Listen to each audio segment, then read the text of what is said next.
Why do you feel a small jump in your chest when you post something online and nobody responds for an hour? Why does one piece of criticism from a stranger stay in your mind all day, while 10 kind comments disappear from your memory by the evening? Why do some people spend their entire lives trying to impress people they don't even like? These questions sound simple, but underneath them is one of the most powerful forces in human psychology. And today, we are going to open it up completely, slowly, and in a way that changes how you see yourself for the rest of your life. Here is the idea we are going to sit with for the next half hour. The moment your happiness depends on someone else's approval, you have handed them the keys to your emotional life. Read that sentence again in your mind. Somebody else, a person who may not even think about you very often, becomes the judge of whether your day was good or bad. And here is the real question hiding underneath everything we will talk about today. What if the biggest prison you will ever live in is not other people's opinions of you, but your own need for those opinions? We promise that, by the end of this episode, you will understand exactly why your brain craves approval so strongly, and you will not feel ashamed of that anymore, because you will see it as something ancient and human, rather than something broken in you personally. You will also walk away with practical, doable strategies that you can start using today, this evening, even in the next 5 minutes, to slowly build something far more stable than praise. We call it internal validation, and it is the quiet, steady sense that you are enough even when nobody is clapping. And because this is Code Your English, you will practice real spoken English the entire time, describing your own experiences, repeating key phrases out loud, and training your mouth and your mind together, so that by the time we finish, you will have grown in 2 directions at once, emotionally and linguistically. Why this matters to you. Let me guess something about you, and tell me honestly if I am right. There have been moments when you wrote a message to someone, and then you watched your phone, waiting, refreshing, wondering why they had not replied yet, and slowly letting your mood drop because of 2 blue ticks and silence. There have been moments when you worked hard on something, felt proud of it, showed it to someone, and their small, uninterested reaction quietly deflated you, even though the work itself had not changed at all. There have been moments when you agreed to something you did not want to do, simply because saying no felt too uncomfortable, too risky, too likely to disappoint someone. If any of this sounds familiar, I want you to know clearly, before we go any further, that this is not a personal weakness. It is not a flaw in your character. It is something almost every human being on this planet experiences. And today, we are going to understand exactly why. Let's pause here for our first practice moment, because at Code Your English, we believe you learn a language best when you connect it to real feeling, not just grammar rules. I want you to say this sentence out loud, in English, right now, even if you are alone. Sometimes I care too much about what other people think of me. Say it again, a little slower this time, and really listen to your own voice as you say it. Now describe, out loud, one small moment from this week when you felt that pull, that need for someone's approval. It could be about work, about a message you sent, about something you posted, or something you said in a conversation. Speak for 20 or 30 seconds, even if the sentences are simple. This is not about perfect grammar. It is about training your mouth to express real, honest things in English. because that is how a language becomes part of you instead of staying outside you. The big idea: two kinds of validation. Now let's go deeper into the big idea for today, the one central insight that everything else will connect back to. Psychologists generally describe two different sources of validation. The first is external validation, which comes from outside you. Praise, likes, compliments, approval, applause, agreement. The second is internal validation, which comes from inside you.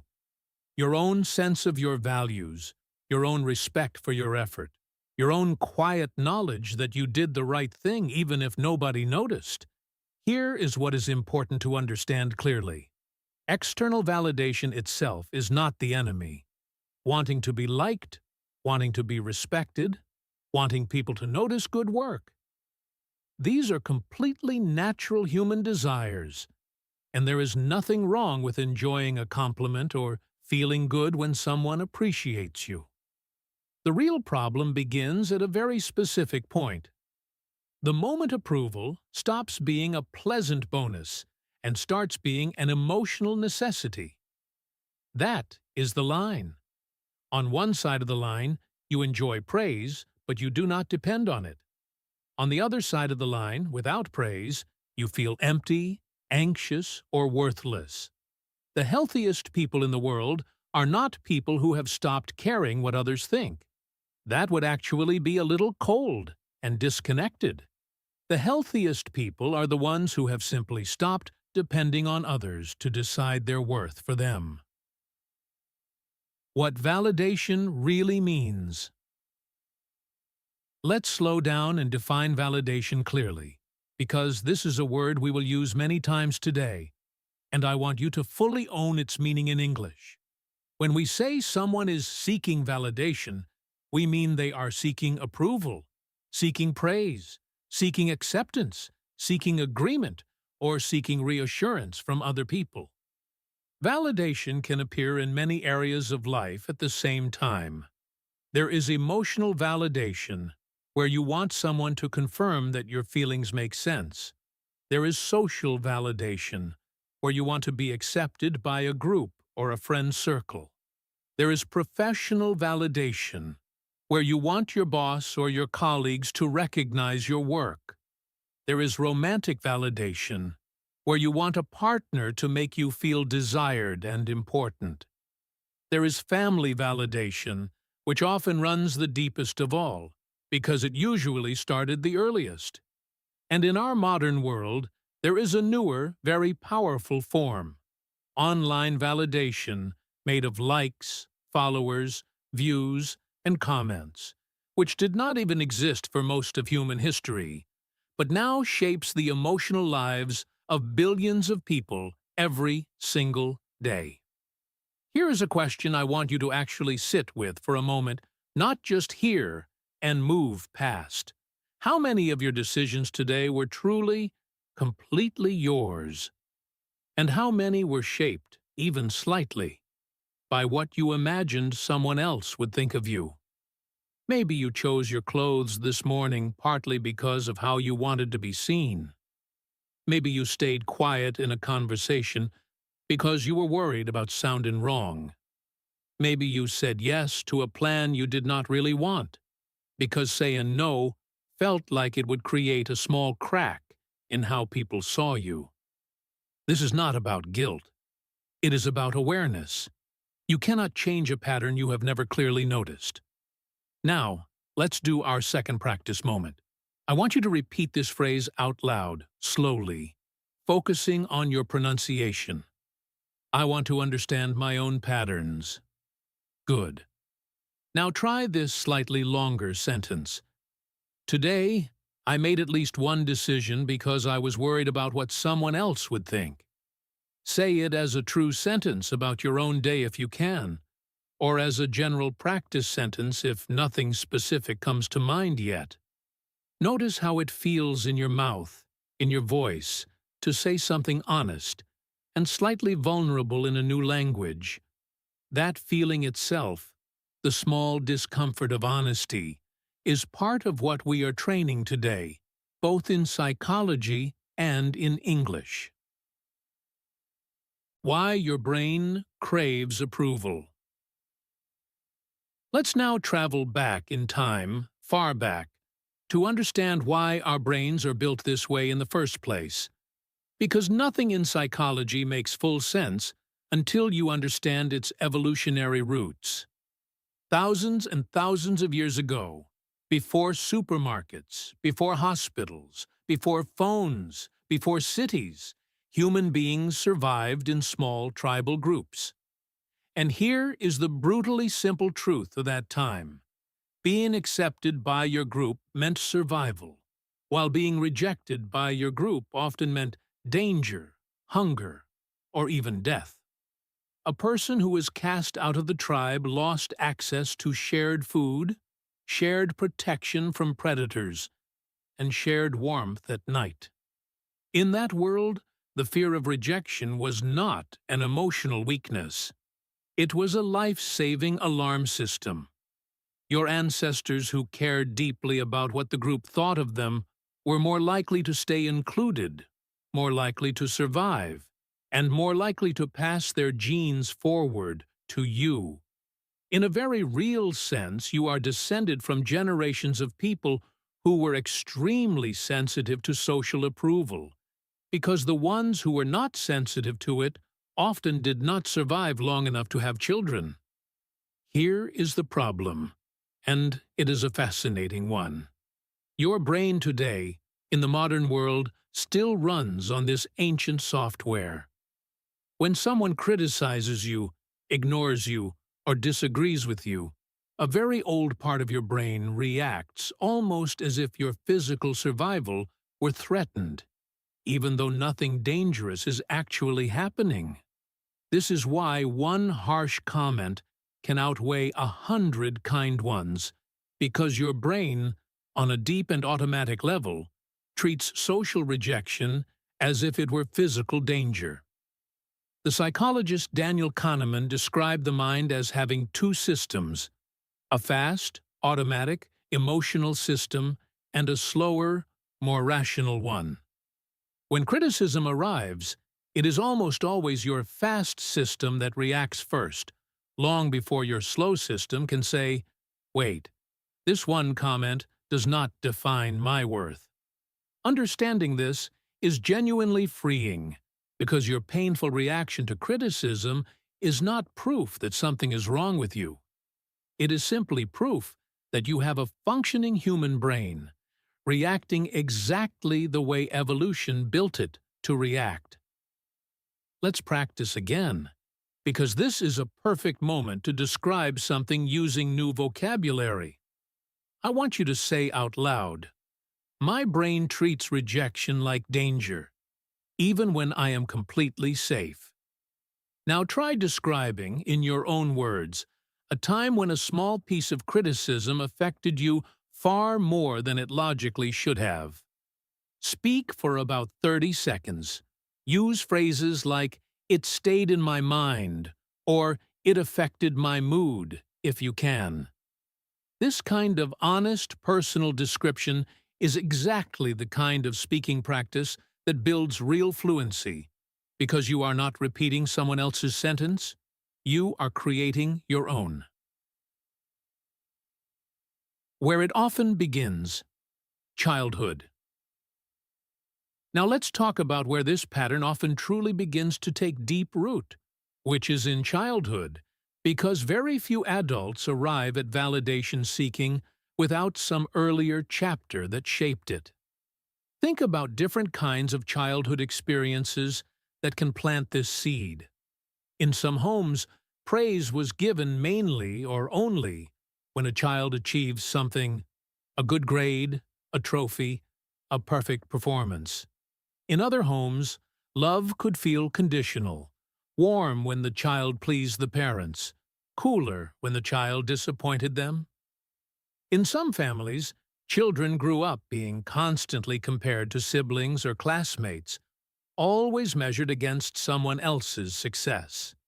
In others, perfectionism was quietly rewarded, and mistakes were met with disappointment rather than patience. And in some homes, parents were simply emotionally unavailable, busy, distracted, or overwhelmed, leaving a child to wonder what they needed to do to finally receive real attention and warmth. From experiences like these, children absorb powerful, often unconscious beliefs. A child might learn, without ever consciously choosing it, I matter only when I perform well. Another might learn, I must make everyone around me happy, or something bad will happen. Another might learn, my value depends entirely on what other people think of me. It is important to say clearly that children do not sit down and logically decide these beliefs. They simply adapt, the way any young, developing mind adapts to its environment in order to feel safe and loved. This is not about blaming parents, who are usually doing their genuine best with the tools and the wounds they themselves carry. It is about understanding, with real compassion for your younger self, where certain patterns first began to form. Elif's story. I want to introduce a student from our Code Your English community here, someone many of you have heard about before. Her name is Elif, and she once told me something during a speaking practice session that stayed with me for a long time. She said that growing up, her parents rarely said, I love you, directly, but they said, I'm proud of you, almost every time she brought home a good grade. Over the years, without ever noticing it happening, Elif began to quietly translate those two phrases into the same thing in her mind. Being loved and being proud of started to feel identical, and so, without realizing it, she spent her 20s chasing achievement after achievement, not really because she loved the work, but because some old part of her was still trying to hear that specific sentence again. It was only after months of honest reflection, and yes, some real emotional work, that Elif began to separate the two ideas. She could be deeply, unconditionally worthy of love, completely separate from whether she achieved something impressive that week. She told our group, in careful, practiced English, I am learning that I do not have to earn my own peace. That sentence, spoken slowly and a little emotionally, in a language that was not her first, is one of the most powerful things I have heard in years of teaching. Let's pause for our next speaking practice. Repeat this sentence slowly. I do not have to earn my own peace. Say it 2 or 3 times, letting the meaning sink in as you practice the pronunciation. Now, if you feel comfortable, describe out loud one belief you think you might have picked up from your own childhood about needing to perform, please, or achieve in order to feel worthy. There is no need to share this with anyone. Simply speaking it out loud, in English, to yourself, is a small act of honesty and awareness, and it is genuinely powerful practice for your fluency. The hidden signs you're seeking validation. Now let's talk about the hidden signs that someone is caught in this pattern, because most people never fully realize how deep it runs in their daily life. See if any of these feel familiar to you. Constantly replaying conversations afterward, wondering if you said something wrong, apologizing frequently, even for things that clearly were not your fault, feeling a quiet fear of disappointing people, even people you barely know, finding it genuinely difficult to say the simple word no, checking social media repeatedly after posting, watching the numbers, waiting for a reaction, wanting, somewhere deep down, for absolutely everyone to like you, even people whose values you do not respect, avoiding conflict at almost any cost, even when something important needs to be said, slightly changing your personality depending on who you are with, feeling genuine guilt after setting a simple, healthy boundary, feeling deeply uncomfortable when you learn that someone dislikes you, and needing reassurance before you feel confident enough to make even fairly small decisions. If several of these described you, please hear this clearly. This does not mean you are weak or damaged or somehow behind other people. It means you are human, shaped by both ancient evolution and personal history. And, most importantly, it means you now have the awareness needed to begin changing the pattern. Because a pattern you cannot see is a pattern you cannot change, and simply noticing it clearly is already the first real step forward. Let's practice speaking again, because noticing patterns in a second language is powerful training. Choose two of the signs I just described that feel most true for you, and say them out loud as full sentences. For example, I often apologize for things that are not my fault. Or, I find it hard to say no to people. Speak slowly, clearly, and try to really mean the words as you say them, rather than just repeating sounds. The validation trap. Now let's look closely at something I call the validation trap, because once you see this cycle clearly, you will start noticing it everywhere in your own life. It works like this. First, you feel a need for approval. Then, you receive some praise, a compliment, a like, a moment of recognition. Then, you feel a short burst of happiness, relief, or excitement. Then, that feeling fades, usually faster than you expect. Then, the underlying need for approval returns, often within hours. And then, the entire cycle repeats itself, again and again, sometimes for years. Approval, in this sense, behaves very much like emotional sugar. It gives you a quick, pleasant spike. And it genuinely does taste good in the moment, but it does not build anything lasting inside you. It does not create real, stable confidence, no matter how many times you experience it, because the source of the good feeling always remains outside your own control. Social media and the dopamine loop. This is closely connected to why social media has become such a powerful amplifier of this ancient pattern.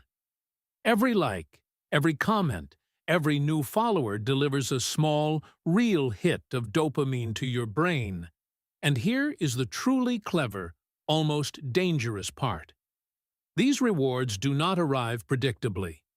Sometimes a post gets a huge, exciting response, and sometimes the exact same kind of post gets almost nothing at all. Psychologists call this a variable reward system, and it is precisely the same mechanism that makes gambling so powerfully addictive, because your brain cannot predict exactly when the next reward will come. So it keeps checking, again and again and again, hoping this time will be the good one. It is genuinely important to understand, though, that social media does not create insecurity out of nothing. What it does is take insecurity that already existed inside a person, often since childhood, and amplify it enormously, giving it a constant 24-hour stage on which to perform. Let's do a practice moment here. Repeat this sentence slowly. Approval feels good for a moment, but it does not build lasting confidence. Now, describe out loud, in your own words, your own relationship with checking your phone after you post something. Do you check quickly, or do you try to resist checking? How does the waiting feel in your body? Speak for about 30 seconds, describing this honestly in English. Comparison. Validation's closest companion. Closely related to validation is comparison, which I sometimes call validation's closest companion because they almost always travel together.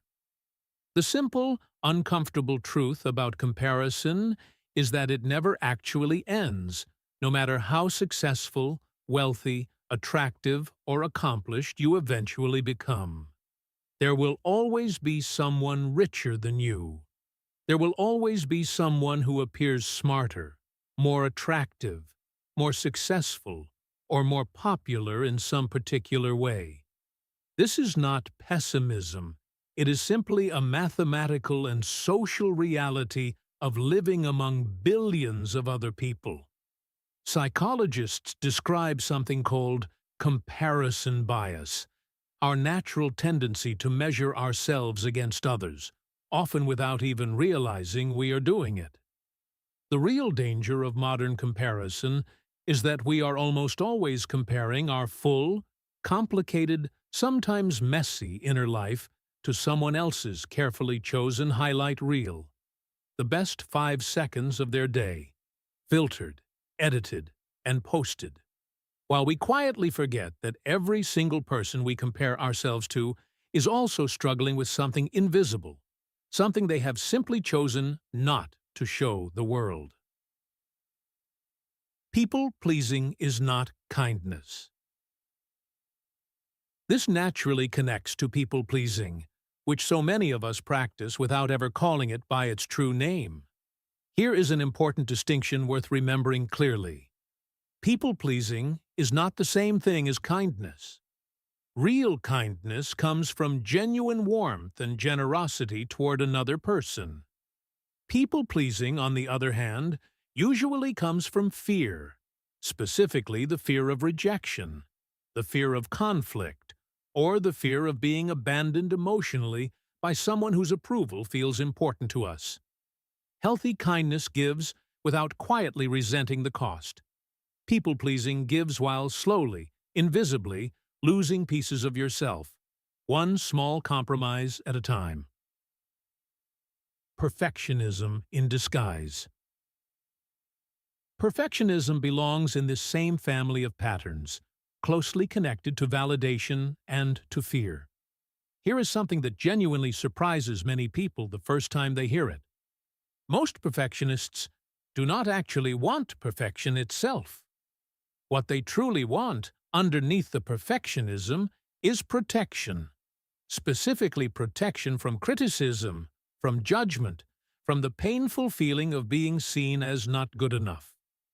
Perfectionism can look, from the outside, like extremely high standards and impressive discipline, but underneath it, very often, is a frightened, exhausted person desperately trying to control other people's opinions by never giving them any visible reason to criticize. Let's take a moment to practice speaking again. Say this sentence slowly and clearly. Comparison never truly ends, because there will always be someone who seems better in some way. Now try this one. People-pleasing often comes from fear, not from real kindness. Finally, describe out loud one small example from your own life of a time you said yes to something mainly because you were afraid of disappointing someone. Speak naturally, without worrying too much about perfect grammar. The real cost of living for approval. Now let's talk honestly about the real cost of living your entire life for other people's approval. Because this cost is enormous, even though it builds up slowly and quietly, almost invisibly, over months and years. Living primarily for approval tends to produce chronic anxiety, because your emotional safety depends on something outside your control. It produces low confidence, ironically, because real confidence grows from trusting your own judgment, and validation-seeking trains you to distrust it instead.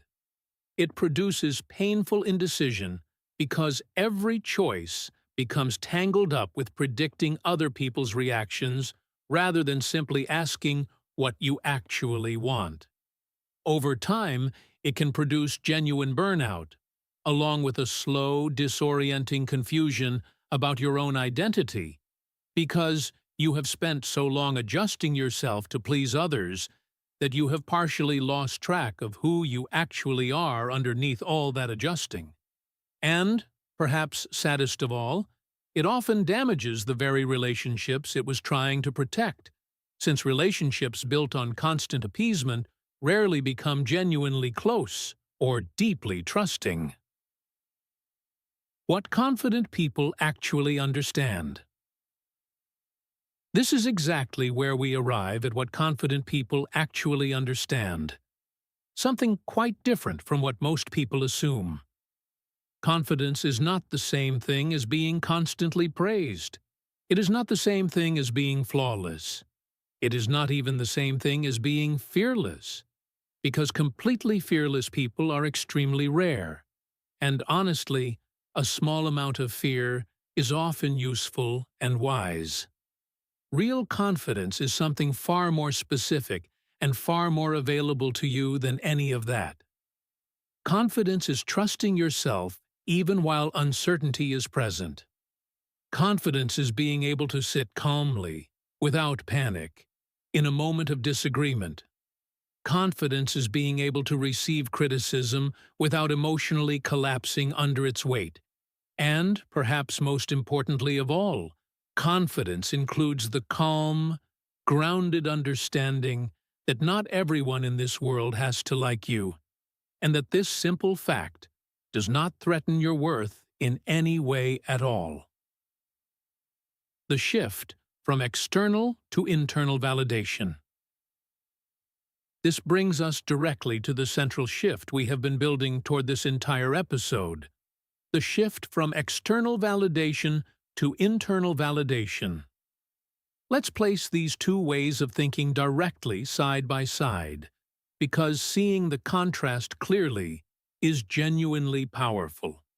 External validation quietly says, "I am good because someone else said so." Internal validation instead says, "I am good because I know my own values, and I am living in alignment with them." External validation constantly asks, "What do they think of me?" Internal validation asks a very different, much steadier question. What do I think, honestly, about myself and about this situation? External validation is essentially always seeking permission from someone outside yourself. Internal validation is the quiet, mature practice of giving yourself that permission directly, without waiting for anyone else's approval first. Thomas's story. I want to bring in another student now, someone many long-time listeners already know well. His name is Thomas, and he shared something during one of our group calls that perfectly captures this entire shift. Thomas had been working for months on his spoken English, practicing daily, pushing through real embarrassment in front of native speakers, slowly, steadily improving. One day, he shared a video of himself speaking English with a small online group, hoping for encouragement, and instead received one fairly harsh comment about his accent. For the rest of that day, Thomas told us he felt genuinely deflated, as if months of real progress had somehow been erased by a single stranger's opinion. But then, later that evening, he did something quietly powerful. He sat down, took out his notebook, and wrote out, in careful English, every single specific improvement he had noticed in himself over the past few months. New vocabulary he now used naturally, sentences he could form quickly without translating first in his head, conversations he had recently had real confidence during. He told our group afterward, "I let one stranger's comment outweigh 3 months of my own honest evidence, and that was not fair to myself." That sentence, said slowly and with real feeling in a language Thomas was still mastering, is exactly what internal validation looks like in real, lived practice. Let's pause for a practice moment here because this is such an important idea to speak out loud. Repeat this sentence. I will not let one comment outweigh months of real evidence about myself.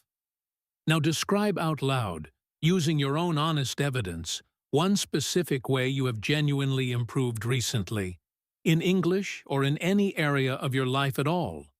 Be specific. Say a real detail, not just a vague general statement. Wisdom from philosophy. I promised you at the beginning that this episode would also draw on philosophy, and this is exactly the right moment for that, because philosophers were exploring these exact questions long before modern psychology existed with its formal research studies. Centuries ago, the Stoic philosophers taught something remarkably simple and remarkably powerful. You have real, genuine control over your own actions, your own thoughts, and your own choices. You do not, however, have control over other people's opinions of you, over whether they choose to praise you, or over your ultimate reputation in their minds. The Stoics taught that the wisest, calmest path through life comes from focusing your energy entirely on what actually lies within your control, and consciously, deliberately releasing your grip on everything that does not. Around that same era, Socrates famously encouraged his students toward self-knowledge above almost everything else, urging them to genuinely examine their own beliefs and values rather than simply absorbing whatever the crowd around them happened to think or say. In Buddhist philosophy, meanwhile, we find a related and equally powerful teaching. Attachment is described as one of the deepest roots of human suffering, and when we become tightly attached to receiving praise, we automatically, unavoidably, become afraid of receiving criticism because the two are simply two sides of the very same emotional coin. What modern psychology tells us. Modern psychology has quietly rediscovered many of these same ancient truths using its own language and its own research studies. The psychologist Carol Dweck's well-known research on mindset showed that people who believe their abilities can genuinely grow through effort, which she calls a growth mindset, tend to handle criticism and setbacks far better than people who believe their abilities are simply fixed and unchangeable. This connects beautifully to everything we have discussed today, because if you believe your worth is fixed, then every single piece of criticism feels like a permanent, frightening verdict on your entire value as a person. But if you believe you are always growing, always developing, always capable of learning, then criticism becomes simply useful information, something to consider and possibly use, rather than a devastating judgment on who you fundamentally are. Let's practice this idea out loud. Say this sentence. Criticism can be useful information, not a final judgment on my worth. Repeat it slowly, and then say it once more, this time a little faster and more naturally, the way you would say it in a real conversation. Lessons from history. I also want to remind you of something genuinely important about people we tend to admire from history. Many great creators, writers, entrepreneurs, athletes, and inventors were harshly criticized, sometimes even ridiculed, long before they were ever admired or celebrated. If these individuals had waited patiently for everyone's full approval before beginning their meaningful work, most of what they eventually created would simply never have existed at all. This is not meant to pressure you into becoming famous or exceptional. It is meant to remind you, gently and honestly, that meaningful action and universal approval very rarely arrive together at the same time. and that waiting for the second before attempting the first is quite often a recipe for a life that never truly begins. 10 practical strategies to build internal validation.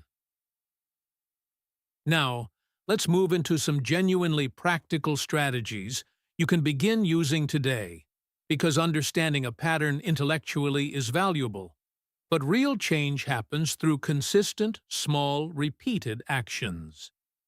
The first strategy involves noticing your own approval triggers, perhaps by keeping a short journal where you write down which situations make you seek praise or reassurance most strongly. The second is learning to pause before asking someone else for reassurance, and instead first asking yourself honestly, what do I actually believe about this?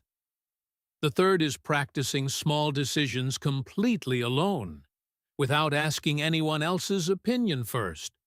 Choosing a restaurant, an outfit, your weekend plans, a film to watch. These small, low-stakes decisions quietly train your own internal judgment muscle, the same muscle that validation-seeking often leaves weak and underused.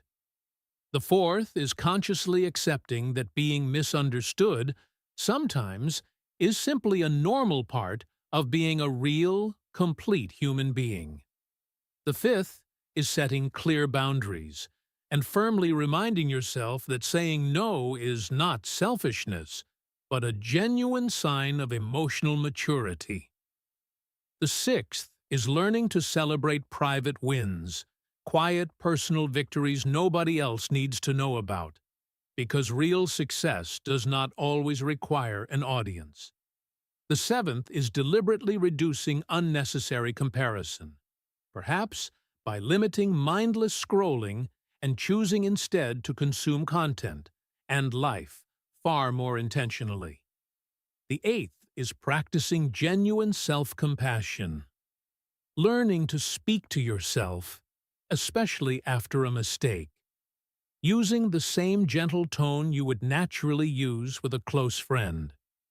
The ninth is building real competence through consistent action, because lasting confidence grows from repeated honest effort over time, not from repeated compliments. And the 10th, perhaps most foundational of all, is clarifying your own personal values clearly, because once your values become your internal compass, other people's opinions transform from urgent instructions you must obey into simple, optional information you may freely consider or set aside. Let's do one more practice moment before we move toward the end of today's episode.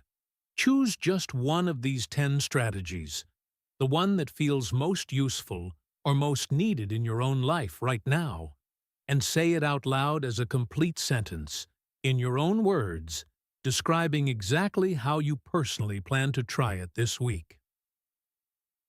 Your 7-day challenge. Here is your small, achievable challenge for the next 7 days, and I genuinely encourage you to take it seriously, because its power lies precisely in its quietness. Every single day for the next week, do one small, meaningful thing that absolutely nobody else sees. Do not post it anywhere. Do not announce it to anyone. Do not mention it later, even casually, hoping for a little recognition. Simply do it, and then quietly know, privately, inside yourself, that you did it. This could be something as simple as exercising, reading for 20 minutes, writing honestly in a journal, helping a stranger anonymously, practicing your English speaking out loud even when no one is listening, sitting quietly in meditation, or simply finishing one task you have been avoiding for a while. Notice, carefully, how it genuinely feels to become your own witness, your own quiet source of approval, needing absolutely no audience at all. Before we close today, I have a specific question I would love for you to answer in our community. And I want it to be a real, personal question rather than a generic one. Think of one moment in your life, just one, when you did something you were genuinely proud of and completely nobody else ever found out about it. What did you do, and how did it feel afterward to be the only person who knew? Share your answer with us, in English, using whatever words you currently have, because sharing your honest story, imperfect grammar and all, is one of the most powerful ways to genuinely grow both your confidence and your fluency at exactly the same time. For now, let me leave you with this single, final thought to carry through the rest of your day. The strongest, most genuinely confident people you will ever meet are not the ones who somehow never receive criticism at all. Every single person receives criticism eventually. No exceptions. The strongest people are simply the ones who continue living according to their own honest values, even when outside approval quietly disappears for a while. Remember clearly, please, that you were not born needing everyone's permission to exist, to speak, to try, or to be fully yourself. That particular habit was learned, gradually, over years, through countless small experiences. And because it was learned, piece by piece, it can also, just as certainly, be unlearned, piece by piece, starting today, starting with this very episode. When you slowly stop asking, "Do they approve of me?" and instead begin asking, quietly and honestly, "Am I proud of the person I am becoming?" something genuinely begins to shift inside your entire life. I will see you tomorrow. Keep practicing, keep speaking bravely, and keep becoming your own witness.